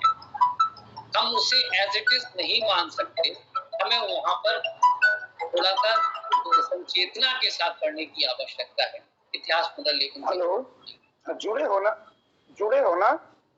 इसी अनुक्रम में आप देखें कि जो हमारी जो नहीं तो थोड़ा सा वो कर देना, क्या कहते हैं, धन्यवाद दे देना। हम शिक्षा व्यवस्था औपचारिक रूप से 2 मिनट का हम अगर शिक्षा व्यवस्था की बात करें, अरे विषय का कोई तो भारत में जो शिक्षा व्यवस्था है जिसमें कि आजकल हम नई शिक्षा नीति की बात कर रहे हैं, और इस नई शिक्षा नीति में जो बातें निकल के आ रही हैं वो निकल के आ रही है कि क्या इस शिक्षा नीति में कुछ नया है, और अगर नया नहीं है तो फिर क्यों इसको स्थापित किया जाए अगर पुरानी ही बातें इसमें कही गई है तो देखिए, हम अगर भारतीय शिक्षा नीति में बात करें तो इसके 3 आयाम हैं। एक है शिक्षक, दूसरा पाठ्यक्रम और तीसरा है सबसे अहम छात्र। 3 अवयव हैं, शिक्षक, छात्र और पाठ्यक्रम। शिक्षक की जिम्मेदारी क्या है? अगर शिक्षक अपनी जिम्मेदारी अपने पाठ्यक्रम को बच्चों के बीच में ट्रांसफॉर्म कर रहा है तो छात्रों को किस तरीके से प्रलोभित किया जाए, किस तरीके से उन्हें उत्तेजित किया जाए कि वो उसको ग्राह्य करें, उसका समीकरण क्या होना चाहिए। मुझे लगता है कि हमें इस बात पर ज्यादा ध्यान देने की आवश्यकता है, बजाय हम इससे कि जो शिक्षा नीति के जो वेरिएबल्स है, शिक्षक, छात्र और पाठ्यक्रम, उनको नए कलेवर में पेश करते रहे कि साहब ये लीजिए, ये नई शिक्षा नीति आ गई, इसे लागू करिए। हमें इन्हीं तीनों के बीच में काम करने की आवश्यकता है। अगर छात्र अपने स्नातक के पाठ्यक्रम में रुचि न लेकर कॉम्पिटिशन के पाठ्यक्रम में रुचि ले रहा है तो इसके लिए केवल केवल छात्र ही उत्तरदायी नहीं, इसके लिए शिक्षक भी उत्तरदायी है, इसके लिए पाठ्यक्रम भी उत्तरदायी। क्यों निजी संस्थानों में बच्चों की भीड़ है लेकिन जो वास्तविक पाठ्यक्रम है जिनमें बच्चों ने अपना नामांकन कराया है वहां की कक्षाओं से बच्चे दूर होते जा रहे हैं, इसके लिए कौन जिम्मेदार है? मुझे लगता है कि यहाँ पर पाठ्यक्रम की संरचना में कमी है जो कि रोजगार के उन्मूलक नहीं है। मुझे लगता है कि यहाँ पर शिक्षक और छात्र के बीच में भी एक गैप है जिसकी वजह से ये समस्याएं आ रही हैं। तो यहाँ पर मुझे लगता है कि तीनों लोगों पर काम करने की नहीं है कि छात्र अपनी जिम्मेदारी से बच सकते हैं। इस नई शिक्षा नीति में जितने भी डिस्कशन हुए हैं ये सब डिस्कशन या तो पाठ्यक्रम पर किए जा रहे हैं या शिक्षक पर किए जा रहे हैं कि किस तरीके से हम CBS सिस्टम को लागू करके शिक्षकों को ज्यादा से ज्यादा जोड़े रख सकें। लेकिन क्या इसमें छात्रों की कोई भूमिका नहीं है, छात्रों का कोई कर्तव्य नहीं है, छात्रों की वो कितने भी दिन कक्षा में उपस्थित रहे या कितने भी दिन कक्षा में उपस्थित न रहे, इस विषय पर नई राष्ट्रीय शिक्षा नीति में क्या कोई बात है? मेरे ख्याल से इस क्रम में तीनों मुद्दों पर बात करना चाहिए, तीनों मुद्दों पर बात होनी चाहिए क्योंकि ये तीनों अंग हैं। आप देखें कि बौद्ध काल में शिक्षक छात्र को आश्रमों में पढ़ाते हैं और छात्र अपनी शिक्षा का खर्च भिक्षा से करते हैं। तो भिक्षा केवल वो इसलिए नहीं जा रहे थे समाज में अपने जीवन यापन, वो जानते थे कि समाज में चल क्या रहा है, उनके बीच कनेक्टिविटी स्थापित होती। किसी घर से अगर गेहूं मिला तो उसकी गेहूं की गुणवत्ता क्या थी, किसी घर से 2 दिन गेहूं मिला और तीसरे दिन गेहूं नहीं मिला तो आर्थिक विषमताएं क्यों आई, ये भी जानने का एक जरिया था जो छात्र भिक्षा मांगकर अपने को और फिर समाज के परेशानियों से उनके हिसाब से अपने आप को बनाता था और ढालता था। और समाज का भी ये दायित्व था, ये इसलिए व्यवस्था व्यवस्थित की गई है, यानी समाज का भी दायित्व है इसमें कि इस बात को आगे इन तीन ये त्रिवियामी व्यवस्था को बनाए रख सके शिक्षक, छात्र और पाठ्यक्रम। दूसरी एक बड़ा महत्वपूर्ण अहम बात है जो नई शिक्षा नीति में बात करी गई है, तो अहम है कि उसमें मल्टी डिसिप्लिनरी एस्पेक्ट की बात करी। यानी बच्चे को केवल अर्थशास्त्र पढ़ रहा है तो उसे अर्थशास्त्र ही नहीं आना चाहिए, उसे राजनीतिक शास्त्र की भी समझ होनी चाहिए, उसे समाज शास्त्र की भी समझ होनी चाहिए, तभी वो अपनी समझ को विकसित कर सकता है, समझ सकता है।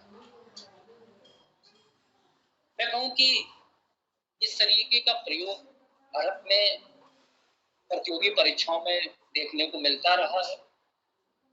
मैं एक उदाहरण आपको देता हूं कि एक वंचित वर्ग की समस्याओं को उकेरती हुई पुस्तक लिखी गई, कुबले बंद जियम रा खुदाए वर नमी खेचत, अली सरदार जाफरी ने इसको लिखा, जिसमें उन्होंने लिखा कि अवध की दूसरी ताल्लुकदारियों की तरह बलरामपुर में भी हरवाही का रिवाज है। खुद हमारे गांव में हरवाहे और हरवाहिया थी,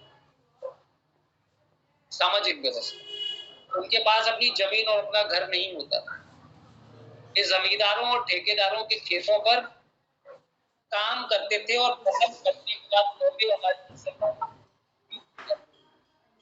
एक व्यवस्था का उदाहरण दिया है। उनके पास जमीन नहीं है, लेकिन ये किसकी जिम्मेदारी है? उन जमींदारों की जिम्मेदारी है कि उनको उनका पालन पोषण करें।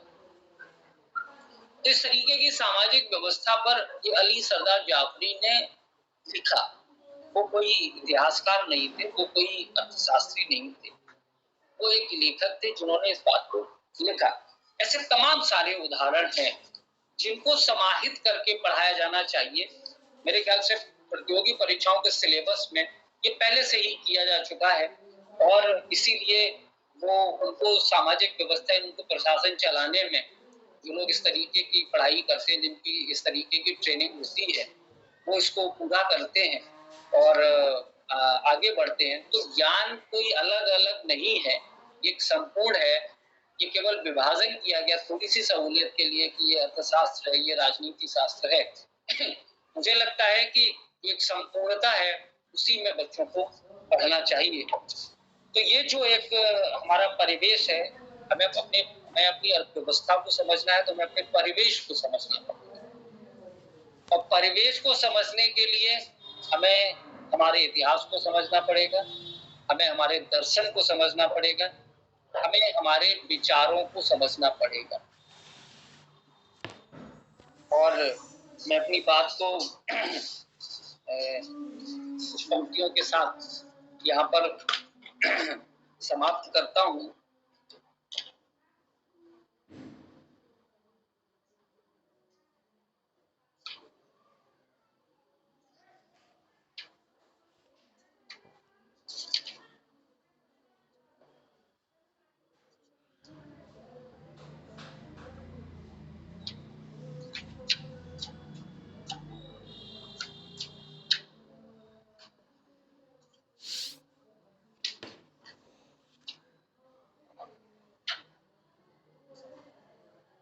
शीर्षक है कि एक गांव पेड़ की ओट में रह गया। एक गांव पेड़ की ओट में रह गया, कुछ जवाब के घेरे में एक सवाल सा रह गया, कुछ जवाब के घेरे में एक सवाल सा रह गया। मेरी आंखों में कुछ तो था जिसे मैं भांपता रह गया। तार बिजली से लंबी थी ख्वाहिश मगर, तार बिजली से लंबी थी ख्वाहिश मगर, मैं किसी मुश्क नाफा की तरह दौड़ता रह गया। मुश्क नाफा बोलते हैं जो हिरन की नाभि में जो एक होता है, मणि जिसको बोलते हैं, है ना, इसकी खुशबू पूरे जंगल में, वो हिरन जो है पूरे जंगल में उसको ढूंढता है, बल्कि वो उसकी नाभि में होती है। तो ये जो है कि जो हमारे पास है, हम उसको किस तरीके से सहेजना है। तो लिखा है कि तार बिजली से लंबी थी ख्वाहिश मगर, मैं किसी मुश्क नाफा की तरह दौड़ता रह गया। एक सफर पर चले मुकम्मल जहां के लिए, एक सफर पर चले मुकम्मल जहां के लिए, मेरे गांव का नाम सरकारी इमारत रह गया। मैं उन बहुत से गांवों की बात करता हूँ जिनका नाम केवल एक सरकारी स्कूल की पट्टिका पर लिखा हुआ है, जिनको छोड़ दिया गया केवल एक वैचारिक व्यवस्था के चलते। हिसाब समृद्धि केवल शहर में है, समृद्धि केवल बंबई में है, समृद्धि केवल दिल्ली में है, और दिल्ली और बंबई में रहने वाले लोगों ने फिर इस तरफ देखा नहीं, और एक तरीके का जो अलमिया जदीद माशरे का रह गया, जो एक असमानता रह गई, उस पर है कि एक सफर पर चले मुकम्मल जहां के लिए, मेरे गांव का नाम सरकारी इमारत रह गया। हर हाथ को मुमकिन न था, हर हाथ को मुमकिन न था मदावाए रोजगार, मैं शहर भर जिसे ताकता रह गया। कभी देखी है किसी रेलगाड़ी की खिड़की से दुनिया, कभी देखी है किसी रेलगाड़ी की खिड़की से दुनिया, साथ साथ चलने का गुमा रह गया, साथ साथ चलने का गुमा रह गया। मैं इन्हीं पंक्तियों के साथ इस विचारधारा, इस विचार पर मैंने आप लोगों से बातें साझा करने का प्रयास किया, और अपनी बात को इंक्लूसिव रूप से आपके सामने रखने का प्रयास किया। मुझे लगता है कि धन्यवाद आप सभी का, आपने मुझे धैर्यपूर्वक सुना। डॉक्टर अखिलेश त्रिपाठी जी। बहुत बहुत धन्यवाद डॉक्टर साहब। अब समय हो गया है, अंकेश जी से चाहूंगा कि वो अब धन्यवाद ज्ञापन करें। बहुत बहुत धन्यवाद डॉक्टर हर्षमणि जी, आपके सुंदर उद्बोधन और वक्तव्य के लिए विषय पर, बहुत रोचक था। डॉक्टर अंकेश जी, सादर प्रणाम सर। सर, लोक पहल के इस कड़ी में, जिसका आज विषय था स्वावलंबी भारत अभियान और हमारी अर्थव्यवस्था, इस विषय पर सर जिस प्रकार से आज हमारे मुख्य वक्ता, हमारे ही कॉलेज के डॉक्टर हर्षमणि सिंह सर जी ने जिस प्रकार से अपने विचार रखे, अपने बातों को रखा, उसमें एक बात जो मुख्य रूप से जो परिलक्षित होती है सर, समग्रता।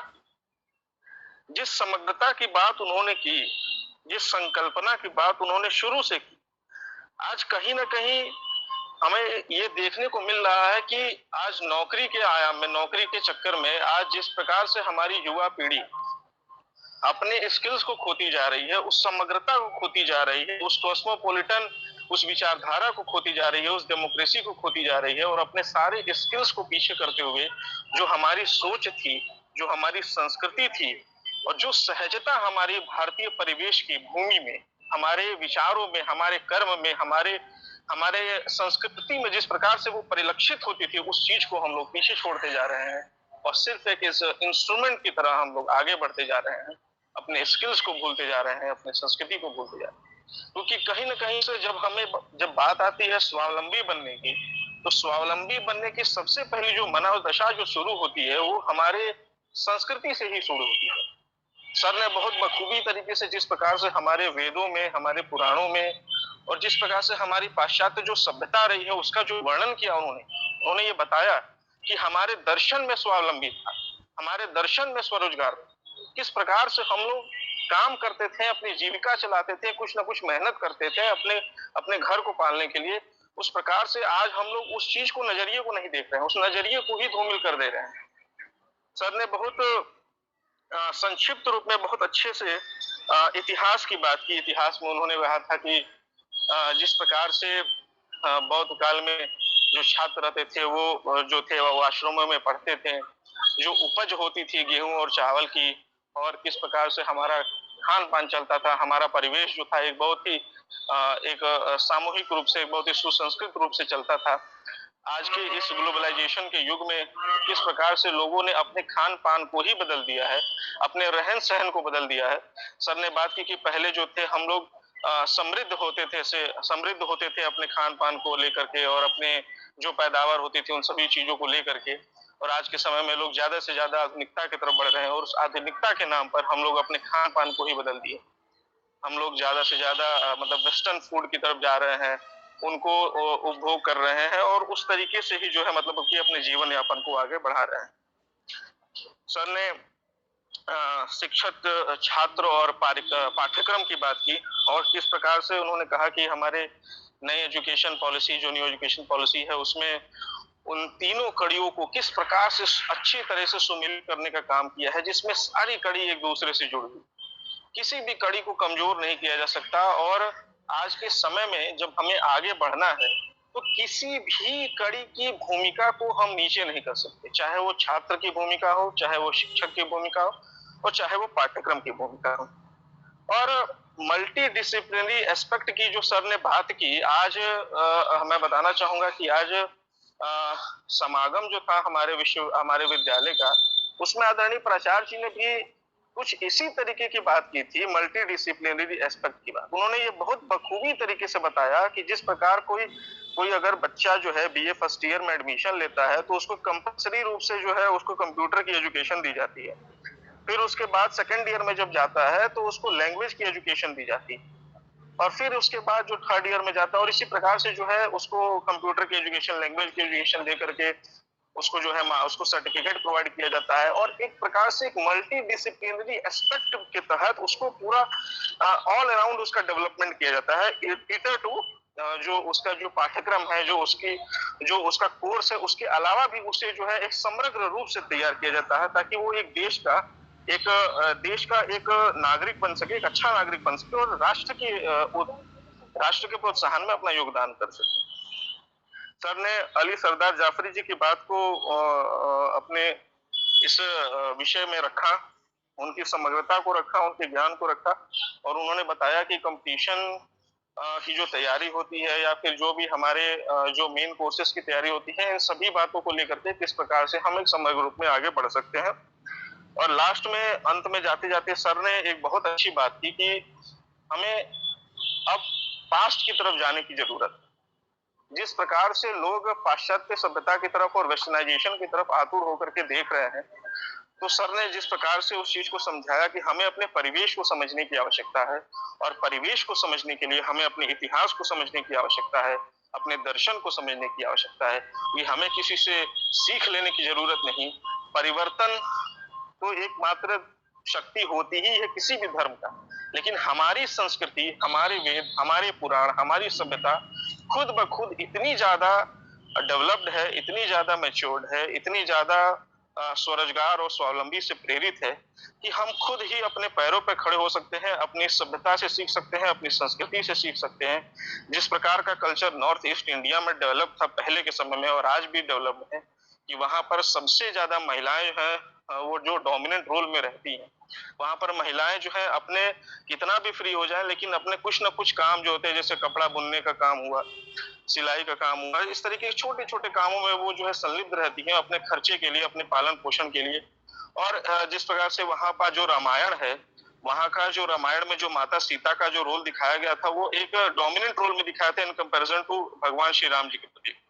तो इस प्रकार से हमारे कल्चर में वो स्वाभिमान की बात, उस स्वरोजगार की बात, उस संस्कृति की बात पहले से ही विद्यमान है और सिर्फ हम इन्हीं परिवेश को जान करके अगर आगे बढ़ जाए तो हमें निश्चित रूप से हम अपने लक्ष्य को प्राप्त करेंगे और हम इस वेस्टर्नाइजेशन से, उपभोक्तावादी संस्कृति से जैसे जैसे दूर होंगे, अपने संस्कृति को जानेंगे, हम समग्र रूप से हम जो स्वावलंबी बनेंगे।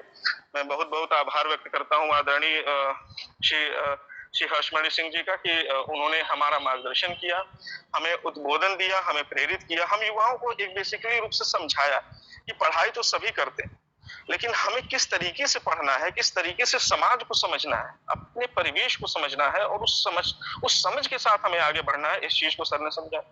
मैं बहुत बहुत आभार व्यक्त करूंगा अपने गुरु डॉक्टर अखिलेश त्रिपाठी सर का कि उन्होंने मुझे मौका दिया कि मैं आप सभी के प्रति आभार व्यक्त कर सकूं। मैं आप सभी के प्रति कृतज्ञ हूं, लोक पहल के प्रति कृतज्ञ हूं और आप सभी श्रोताओं के प्रति कृतज्ञ हूं। बहुत बहुत आभार सर, सादर प्रणाम सर। बहुत बहुत धन्यवाद अंकेश, आपने बहुत बढ़िया से धन्यवाद ज्ञापन किया और लगभग पूरे उद्बोधन का आपने का रिव्यू कर दिया, उसकी समीक्षा कर दी और डॉक्टर साहब ने बहुत ही गंभीरता से, गहन रूप से स्वावलंबी भारत के जैसे महत्वपूर्ण विषय को उकेरा है। इस सुंदर उद्बोधन के लिए बहुत बहुत धन्यवाद, बहुत बहुत आभार। आप अपने ही हैं, आपको धन्यवाद और आभार देना भी अपने को कहना बहुत उचित नहीं लगता है, लेकिन एक औपचारिकता है। आपका जो यह विद्वत्तापूर्ण बहुत गंभीर वक्तव्य रहा है और उसमें बुक्स फ्रॉम द ईस्ट पुस्तक और सारी विवेचना आप अंकेश ने पूरी की है। बहुत ही सुंदर विवेचना थी। भारत की अर्थव्यवस्था को किस तरह स्वावलंबी बनाया जाए। आपका बहुत बहुत आभार। और बहुत समय हो गया, सभी श्रोताओं का आभार। और आज हम लोगों ने इस पूरी व्यवस्था में जो रिकॉर्डिंग ऋषिकेश जो जुड़े हुए हैं उनका बहुत बहुत आभार। व्यस्ततम समय में उन्होंने अपना समय निकाला है, उनको भी बहुत बहुत धन्यवाद। और सारे विद्यार्थी, आलोक से लेकर जितने विद्यार्थी जुड़े हुए हैं उन सारे विद्यार्थियों को बहुत बहुत आभार, बहुत बहुत धन्यवाद, बहुत बहुत शुभकामनाएं। डॉक्टर साहब को एक बार पुनः बहुत सुंदर उद्बोधन के लिए बहुत बहुत आभार। और हम लोगों के बीच आज इस काम को बखूबी रिकॉर्डिंग का काम करने के लिए हमारे जो बलिया से जुड़े हुए हैं और हमारी शिष्य परंपरा में बहुत अग्रणी है, ऐसे चंद्र प्रकाश जी को भी बहुत बहुत शुभकामनाएं, बहुत बहुत धन्यवाद, हृदय से आभार। उन्होंने सहर्ष, उनका तो काम होता है कि मेरे मुंह से अगर एक वाक्य भी निकलता है तो वह उसका तुरंत परिपालन कर देते हैं और तकनीकी रूप से भी दक्ष है। उन्होंने कहा सर सारी रिकॉर्डिंग हो जाएगी। उसके लिए चंद्र प्रकाश को ढेर सारी शुभकामनाएं और अंकेश को और जितने हमारे विद्यार्थी जुड़े हुए हैं जिनका नाम ले पा रहा हूं, नहीं ले पा रहा हूं, उन सभी को ढेर सारी शुभकामनाएं। उनको ढेर सारा साधुवाद कि वो इतने समय में निकाल के हम लोगों के साथ जुड़े। और सभी का अखिलेश राठौर, आलोक कुमार, अमित कुमार, अंकेश, शुभम पांडे, अर्चना यादव, चंद्र प्रकाश, देवेंद्र शुक्ला, कैलाशनाथ तिवारी जी, आपके प्रति हृदय से आभार। लवलेश सिंह जो हमारे विश्वविद्यालय के सहायक आचार्य हैं, असिस्टेंट प्रोफेसर ला हैं, लगातार जुड़े हुए हैं, उनका बहुत बहुत धन्यवाद। लवली दुबे, पंकज कुमार, ऋषिकेश सिंह जी जो दिल्ली विश्वविद्यालय में हिंदी के असिस्टेंट प्रोफेसर हैं, उनका बहुत बहुत आभार। रिया राय, उनका आभार। शिवम सिंह यादव जुड़े हुए हैं, उनका बहुत आभार। सोनू कुमार, जितने हमारे विद्यार्थी, हमारे प्रिय विद्यार्थी, हमारे रिसर्च स्कॉलर सनी कुमार, सूरज मिश्रा, सभी का हृदय से आभार। ढेर सारी आप लोगों को शुभकामनाएं। और इसी के साथ हम लोग आज का कार्यक्रम और इसकी रिकॉर्डिंग है, इसको सुनिएगा। डॉक्टर हर्ष मणिश जी ने बिल्कुल गागर में सागर, उसमें इस अर्थव्यवस्था को लेकर स्वावलंबी भारत का की जो संकल्पना है उसमें दर्शन, इतिहास, शिक्षा, सामाजिक व्यवस्था, इतिहास की डिरेल होता इतिहास, अपने पथ से विचलित होता इतिहास, समस्त विषयों की चर्चा की और सारा एक ऐसा वृत्त बनाया जिससे हम स्वावलंबी हो सकते हैं। स्वावलंबन के सूत्र क्या हैं, वह सांस्कृतिक उत्थान क्या है, हमारा आर्थिक उन्नयन कैसे हो सकता है। तो डॉक्टर हर्ष जी को ढेर सारी शुभकामनाएं, ढेर सारा आभार। और सबसे बात ये रही कि एक अर्थशास्त्री अर्थ की दुरूहता को, उसकी क्लिष्टता को इतना सरल और सहज बना के प्रस्तुत किया डॉक्टर हर्ष जी ने कि बहुत आसानी से हमारे दर्शक, हमारे श्रोता, हमारे विद्यार्थी, स्वदेशी के कार्यकर्ता और जो स्वदेशी जागरण मंच, स्वदेशी स्वावलंबन अभियान चला रहा है, सबके लिए यह बहुत ज्ञानवर्धक था, बहुत रोचक था, बहुत हृदय स्पर्शी था और हमें सोचने पर विवश करता है। इसके लिए पुनः डॉक्टर हर्ष को ढेर सारी शुभकामनाएं, ढेर सारी बधाइयां और ढेर सारा आभार, हृदय से आभार, आत्मीय आभार। और इसी के साथ हम लोग इस कार्यक्रम को समाप्त करते हैं और समय समय पर ऐसा ही हम उद्बोधन लेके आते रहेंगे। और डॉक्टर हर्ष जी अपने हैं, जब भी आवश्यकता होगी डॉक्टर हर्ष जी हम लोगों के बीच होंगे। और चूंकि पूरी व्यवस्था अर्थ के बिना नहीं चल सकती, राजनीति उसका नाभिक होता है, प्रशासन उसका अभिकेंद्र होता है, तो डॉक्टर हर्ष जी ऐसे ही अपना उद्बोधन और पाठ्य लोक पहल को प्राप्त कराते रहेंगे। वो लोक पहल के भी बहुत वरिष्ठ कार्यकर्ता हैं, स्वदेशी जागरण मंच के बहुत ही महनीय कार्यकर्ता हैं। आपका बहुत बहुत आभार, सभी श्रोताओं का आभार। ढेर सारी शुभकामनाओं के साथ सभी को शुभ संध्या। वंदे मातरम, जय श्री राम, जय स्वदेशी, जय जय स्वदेशी। धन्यवाद।